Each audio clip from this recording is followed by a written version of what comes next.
Hey everyone, and welcome back to The Wave. I'm one of your hosts, Isaac. And I'm Kate. If it's your first time joining us here at The Wave, welcome. Every week we highlight a new artist on the show and get the honor of sitting down with them to learn more about their music. That's right. Before we go any further, let's take a peek at this week's artist.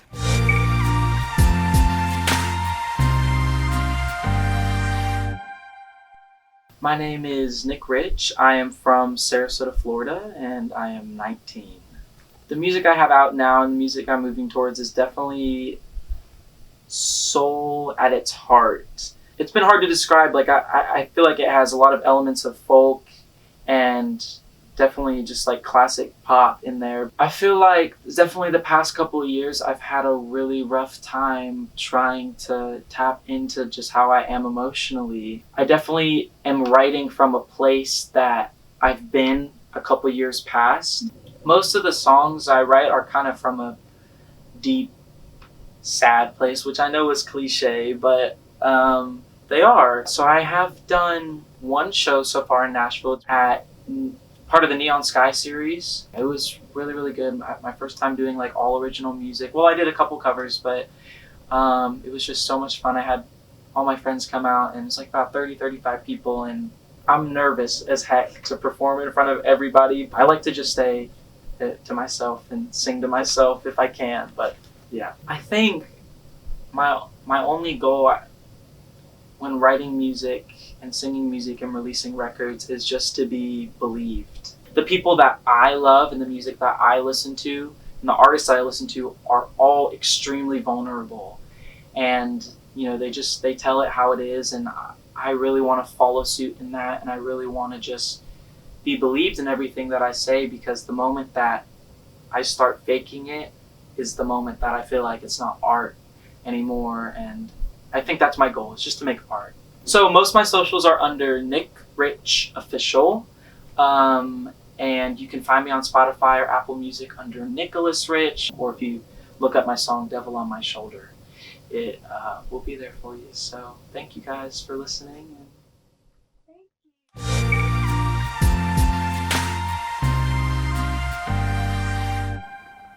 I'm so excited to sit with Nicholas later. Me too, and I'm even more excited to see him perform. But before that, let's get you up to date on music news. Taylor Swift has taken over the music industry with the release of her latest album, Midnights. She made music history by being the first artist to secure the entire top 10 songs on Billboard's Hot 100 chart, and Midnights also broke Spotify's record for the most streamed album in a single day. Following the success of the album, Swift announced her long-awaited Eras Tour. Beginning March 2023, she will be visiting 20 cities across the U.S., including Nashville. Openers for the tour vary city to city, but includes Phoebe Bridgers, Paramore, Haim, Muna, and more. Tickets for the tour go on sale to the public on November 18th.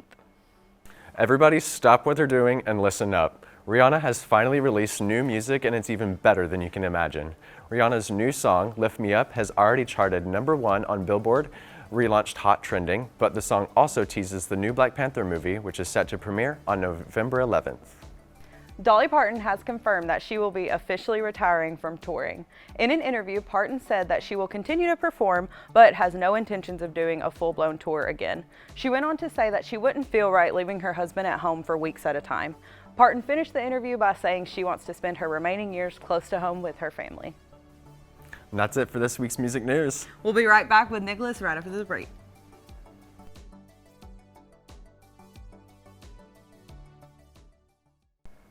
And we're back with Nicholas Rich. We're so excited to have you on the show today. Thank you for Very having me. Yes. So to get into it, what kind of made you become a music artist? So I think it was like 2016 or 2015 when Adele dropped Hello. I had never fallen in love with music before that, but for some reason I feel like I found like my vocal identity within hers. I grew up singing musical theater and all that stuff, and I never really felt like my voice or my like artistry fit within what I was hearing or the artists I was hearing until I found her. And I mean, obviously like Rolling in the Deep came out way before, but yeah, I remember like in 2016 whenever the Grammys were that year, and she like won like 5 Grammys for 25 was the album, and I was like, I just have to do this. I know I can do it, and I have to do it, and yeah, it's just been a long journey from there, and I feel like finally in the past like 6 months, I feel like I'm ready for the world to like at least see me a little bit. But yeah. That's Awesome. Yeah. I love it. So you are like, you're 19, correct? Yeah. So you're really young and like starting out in the music industry, and I think that's so impressive. But like, what all experiences have you had, like being, starting out in the music industry at your age and all of that? Really, honestly, none at all yet. I mean, like I'm on TikTok and I post here and there. But as far as like being out and performing my own music, it's really only been since the start of this year. Yeah. I released a song like 2 years ago, and but I never really took it seriously until this past year. Right. And so everything's like really new to me. I usually am like always saying no to everything. Like people, I was telling someone out here that like people are like, will you perform at my farmer's market or like this or that? And I'm like, I always am like, no, because I just want, I'm very picky and I want things to feel right. Yeah. And so it's been a hard process, but I hope that being stubborn will pay off with where I spend my time and who I sing my music to. But yeah, so I'm not really in the music industry at all yet, but hopefully soon. Hey, that's okay. Yeah. So you said you like Adele. I'm also a huge Adele fan, so I just wanted to ask you like what your favorite album is or like song. That's probably such a loaded question. Yeah. Yeah. Well, I fell in love with her obviously, I believe at like 20 when she released 21, but I think 30, this album that just came out, is her best album. Which I know everyone is like, it's a flop, but not in my mind. Like I love it. To Be Loved, like those last 3 tracks, Hold On, To Be Loved, and Love Is a Game, are just like incredible, and they definitely are like inspiring me so much. And yeah, I would say 30. What about you? I was gonna say 30 as well, but like definitely To Be Loved. She meant that from the soul. It was really good. Yeah, that one's, she's like, me and my vocal coach talk about it a lot, but like at the end we're like holding onto our chairs when she's like hitting the high note. We're like, she's probably gonna break, acting like she's singing it live every time. But yeah. So yeah, yes. I love it. So you talked a little bit about TikTok, and I just wanted to like ask you about that and what your journey with TikTok has been like, because I feel like that's what's really, skyrocketed a lot of your music. That's how we found your music. So yeah, how's that been? So I started out on TikTok right when the pandemic happened, and I started out doing this series of how to write like a Harry Styles song in 15 seconds. And it would like, obviously I didn't write it in 15 seconds, but the TikTok was 15 seconds long. And it was just like learning like the formulas of every artist and how they wrote stuff. Like Harry Styles always like has a fruit in most of his song titles, watermelon or cherry or like whatever the song is. So I did that, and that was my first TikTok that blew up. I can't remember what this, I can't remember how the song went, but it got like 10,000 views and like 1,000 likes, and that was like, oh, okay, maybe like I'm kind of good. Like maybe I can write a song. And then it took about a year for me to like finish out my junior year of high school, and my psychology teacher was like, maybe you should take this seriously. And then I moved to Nashville about a year ago and just started posting on TikTok and writing songs, and songs didn't blow up and I never released them. And so it's been a really good tool to like know what works and what doesn't. Definitely. So whatever, like you said, you just came to Nashville, like what like really brought you to Nashville, and what kind of made you want to jump to Nashville and Music City? So I never really like, everyone has like their dream like when they're growing up and whatnot. And I was always like a student, like a really good student, and always was just studying and this and that and trying to get good grades. And, I always loved music, but it wasn't until my junior year when I had psychology with one of my teachers, Mr. Hughes. Aww. I love you. He pulled me aside one day, like after class, or it was like before school even started, I was in his class, and he was like, listen, like if you really want to take this seriously, you need to either be in one of 3 places: LA, Nashville, or New York. So at the time, I was in love with country music, and I thought I wanted to write country music.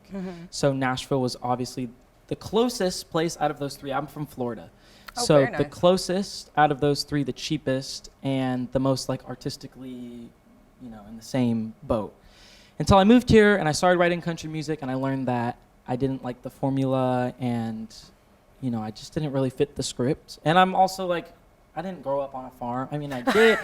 I grew up in like out in the woods, but I didn't like, I wasn't doing all that. And so it just felt fake until I was just like, well, you got into music because of your love for soul music and pop music, and also, there's a little country in what I do still, but just, stick with that. So that's how I landed in Nashville, and I just went to LA this past week, and it wasn't for me. So I think I'm staying in Nashville. So I love it. We hope you're here to stay because you are a gem, and I cannot wait to see what you do. Like, oh my gosh, incredible. Well, thank you. Well, if you want to go ahead and give us some of your socials so we can go ahead and give you a follow. Yeah, so I'm under everything at Nick Rich Official. I'm also on Spotify at Nicholas Rich, but if you also type in Nick Rich, it should work as well. Amazing. Yeah. Awesome. Thank you so much. Thank we you. loved it, and we will be right back with Nicholas's performance.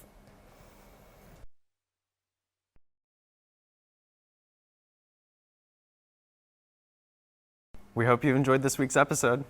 We'll be taking a short break to wrap up our classes this semester, but we'll be back with the season finale on December 7th. And here to close out this week's episode, we have Nicholas Rich.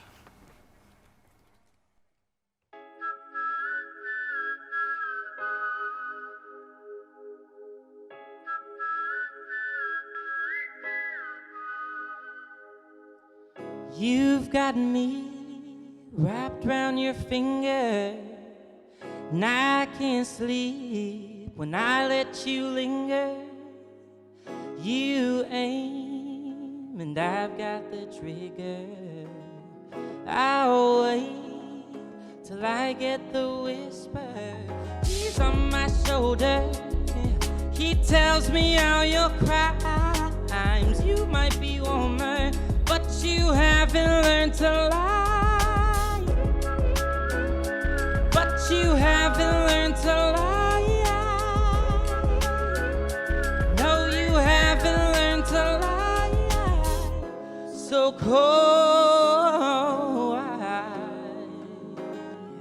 so cold. You say I'll be home by 4. That means that you got one more, and I'll be locking every door, so you two won't have to sneak no more. He's on my shoulder, he tells me all your crimes. You might be warmer, but you haven't learned to lie. But you haven't learned to lie. No, you haven't learned to lie. But you haven't learned to lie. But you haven't learned to lie. He's on my shoulder, he tells me all your crimes. You might be warmer, but you haven't learned to lie.